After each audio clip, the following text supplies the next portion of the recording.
All right, so we briefly talked about why cities form in the last video. In this one, we're going to focus on some problems that come with urbanization. And this is a focus of a whole field of sociology known as urban sociology. And there's a lot of overlap with human geography, which is actually a very sociological field.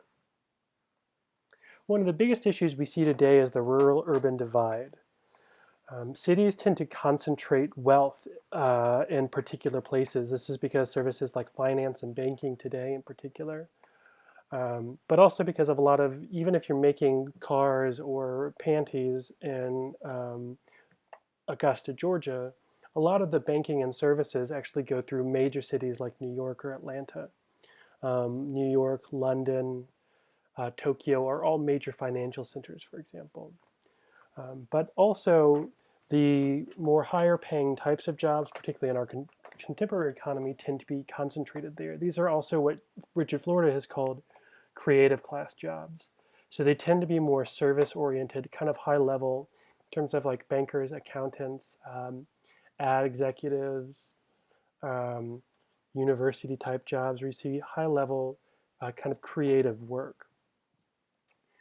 Um, Part of what happens when we not only concentrate wealth, but also a lot of different types of people, is that we develop a particular kind of mental attitude in the city. As sociologist Georg Simmel noted, when we encounter so many different types of people and different types of religion and different looking people, we develop what he calls a kind of a blasé attitude towards difference. If we really took note of every distinct person that we met in the city, we would be mentally exhausted. So we kind of go into a particular mental space where a blasé space, we become indifferent to difference around us. Ironically, for many in the city, this means that if you want to stand out, you have to do something, dye your hair green or something extra special to try to stand out in such an environment. This also can lead to a lot of antipathy or bad feelings between country and city residents. Today, part of the problem we see is that a lot of rural areas that used to survive either on agriculture or smaller business are starving in many ways, sometimes literally. Um, Smaller jobs have been concentrated in major monopoly corporations, meaning that production has left those smaller towns. And agribusiness has done away with a lot of small town farming, which means that people in rural areas tend to have a much tougher way of life. But also, when you're in a smaller town, you tend to be much more familiar with the people around you. Um, you tend to be much more tied to traditional ways of life because that's what governs life in a small town. It's not the fast pace of business. This is why people in the city seem to be more cosmopolitan. They know more people of different races and religions. And life in the city sort of demands that we not be as judgmental as people might be towards different ways of life. Live and let live is often the attitude.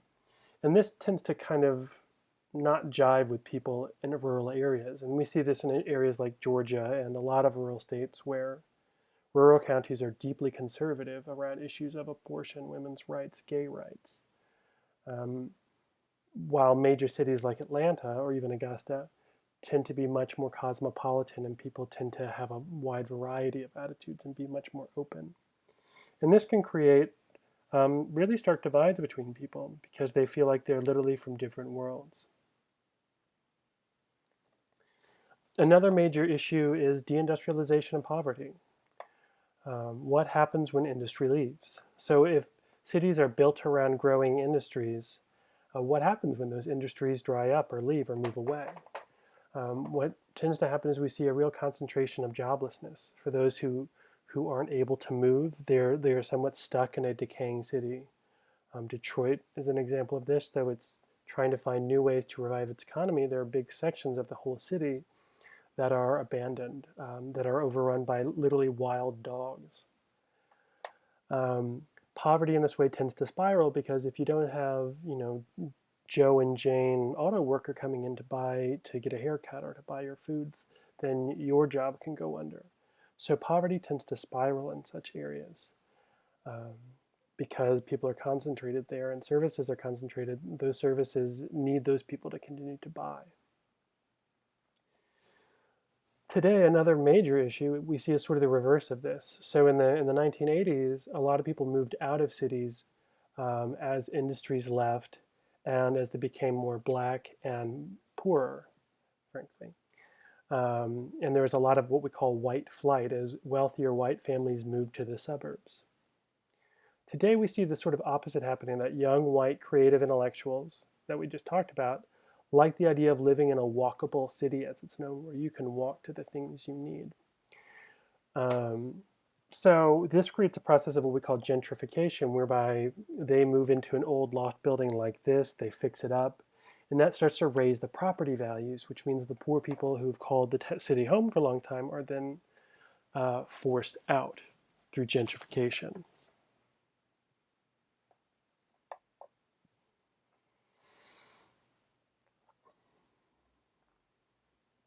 So this map shows us the concentration of percent change in poverty from 2000 to 2011 through 15. And we see that in that rural area in the Midwest, there's a much lower concentration of poverty, even kind of moved outwards into those cities.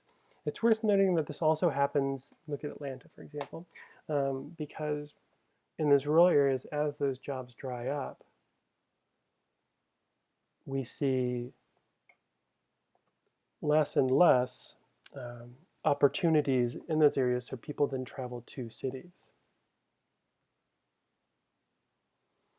Lastly, we can think of the problem of urbanization in a global setting, in which we see major problems as cities form very quickly, particularly in growing economies. As people are forced out of traditional ways of life like farming, which happens here, but also in India and China, they tend to gather outside of cities, forming these massive slums, as we see in the picture here. And so we see kind of a polarization between those who have good jobs and those who may work in their house and service them, but then leave the ivory towers and go back to their ramshackle housing because there's a housing shortage. And so we see large kind of dispossessed populations amidst these kind of islands of enormous wealth and privilege, as we see here with these balconies with pools on them looking onto the barrios of Brazil.